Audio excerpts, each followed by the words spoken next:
going on, people? I'm here with the trainer of Nick Catone, world famous mixed martial arts trainer, Bill Scott. I'm here with my main man, Cyckowski. We're going to ask Bill a few questions. We are here now at the Shore Academy of Brazilian Jiu-Jitsu here in Point Pleasant, New Jersey. Bill, how'd you get your start on this? I started in wrestling for Brick Memorial, and then went to Middlesex. Was a junior college All-American, and then around 2000, I actually had a friend that came in to our wrestling practice, and he armbarred me, and I never even saw an armbar. So I was like, oh, that stuff's pretty cool. And for the wrestler back then, there was really nothing after wrestling. Were you looking into Olympics maybe, or was that not no, really a no, at that possibility? point, no. I had some personal issues. My mother passed away early, and I had a younger brother that was ended up going to Brick Memorial. It was like a standout wrestler at Brick Memorial. So my second year, I went to Middlesex for 2 years. I didn't continue because he moved in with me. I was 21 years old, and he ended up having a great career at Brick Memorial also. But then I started training in MMA. I did a little for a school, Alex Wilkie, great guy, but not a jiu-jitsu school. And I did my first MMA fight, like not knowing anything. Fought a jiu-jitsu guy, beat him, but he was awesome. This guy Dave Womack, and he was a brown belt with Lloyd Irving, but it was really, intriguing Brazilian jiu-jitsu. So I said, I wanted to go in that route of Brazilian Jiu-Jitsu. So I seeked out the best guy in the area, which was Ricardo Alameda, by just looking up Brazilian Jiu-Jitsu on the internet. And then I started going out to Hamilton and started as a white belt. And I got my black belt November of 3 years ago. Because I was just promoted.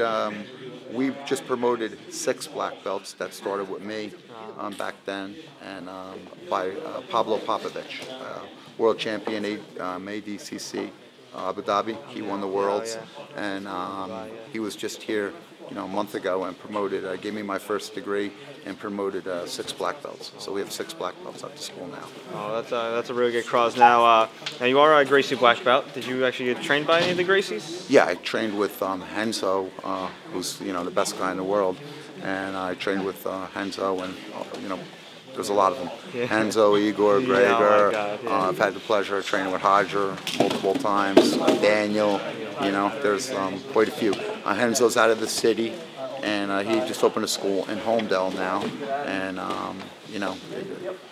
he speaks for itself. I trained with his brother Hein, trained with Half, so I was honored to be able to train with those guys. And we're both wondering, when you got in training with the Gracies, man, how intense was it? I mean, was it different? How different was it from MMA training and wrestling training? Well, Henzo is in my eyes the best Gracie, and the greatest person, most down to earth guy you'd ever meet, and it was fun training with him, and like I said, Henzo has been fighting forever. Where he got his arm broken by Sakuraba in Pride, but still fighting. Is going to be fighting, I think, in April in the UFC. So Henzo, you can't stop Henzo, and like I said, he's my hero. So. Yeah. And I know you want to get in a little bit on that. Yeah, he's going to be facing Matt Hughes, and that fight's going to be a really good one. Yeah, but don't underestimate Henzo. Henzo, you saw the fight with Shamrock. Everybody thought Shamrock, but Henzo is Henzo, and he's Henzo at 170 or 80 pounds is I believe Henzo's going to win the fight. So. I mean, obviously you have multiple backgrounds. You have a background in wrestling. You also have, obviously, your background in Jiu-Jitsu. What do you think is going to be more of a factor in their match? Henzo is a black belt in judo. He's got very good wrestling. Henzo's a well-rounded fighter. So, I'm Henzo all the way. So I believe, Matt's going to have his hands full. It's going to be a little different than fighting Hoist. When he fought Hoist, I think the outcome's going to be a lot different in that fight. I think Henzo is a much more well-rounded fighter than Hoist was. Again, that was one Gracie I never really got a chance to train with. I just know Henzo from training with him, and I mean, Henzo's the man. And I believe that going into this fight, if Henzo's in shape, he'll probably submit Hughes. So. And we know you work closely, obviously, with Nick Catone, and he's got a big fight against Steve Steinweiss on January 11th on UFC's Fight Night on Spike. Obviously, we know who you're rooting for. What do you think Nick has to do to win this fight? Nick's even his last 2 fights, you know, that he, you know, he lost to Crater, he lost to Muniz. I don't know if you guys saw the fights, but the Muniz fight, I thought, you know, that I thought Nick won the fight, but you know, it went to the judges, and that's what happens if you let it go to the judges. He's as prepared as, you know, this Nick's going to win this fight, you know, no doubt in my mind. He's getting better with each fight. You know, experience plays a big factor. This will be, you know, his 4th fight. He's in the UFC, so he's done everything. We've changed a few things up. We're training a lot with Kurt and his guys right now.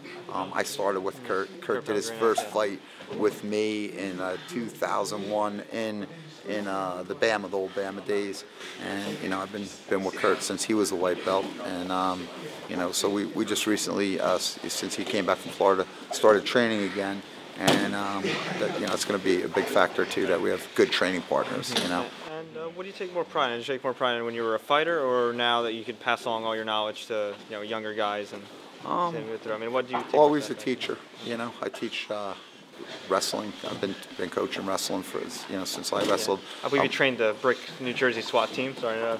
Yeah, one of my main instructors, Dan Strausheim, is a trooper and was an instructor in the State Police Academy. He's the one that got me involved in that. And another black belt with Brian McPherson. He's a captain. We have half this class is law enforcement. So anything I could do, you know, we do all that stuff just for, you know, community service. You know, get the Brick SWAT team coming in a lot. We have the Ocean County, you know, SWAT team coming in. So, you know, we do that just for you know, like I said, community service to help the guys out. We have, and also it breeds a good bunch of guys in the room. You know, we don't have really any knuckleheads, you would say, in here. So that's good. And I guess we'll get you out of here on this. What's one piece of advice you give to any guy that wants to get into MMA, particularly Brazilian Jiu-Jitsu?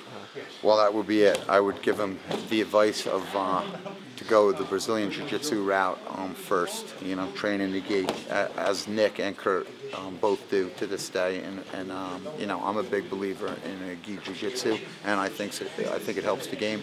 And if you're going to, you know, do MMA, you definitely need a ground game, as you guys know. So it's a good way of breaking into the sport. Gi and no gi competitions are awesome. They get you used to competition. And again, you know, a lot of these guys jump in, get punched in the face, and they're like, oh, it's a wake-up call. So, you know, it's not for everybody. So Brazilian Jiu-Jitsu is great because you can get into the sport and take it to whatever level you want to take it to. You could take it just for alternative to the gym, or take it all the way to the UFC, where Nick Catone is now. And he started training with me in my garage, and, you know, look at him now. So, same with Kurt. All right, well, thank you, Bill. For Bill Scott and Pat Cyckowski, I'm Richani. This is sportsstory.com. Thank you, Bill. Thank you. Best of luck.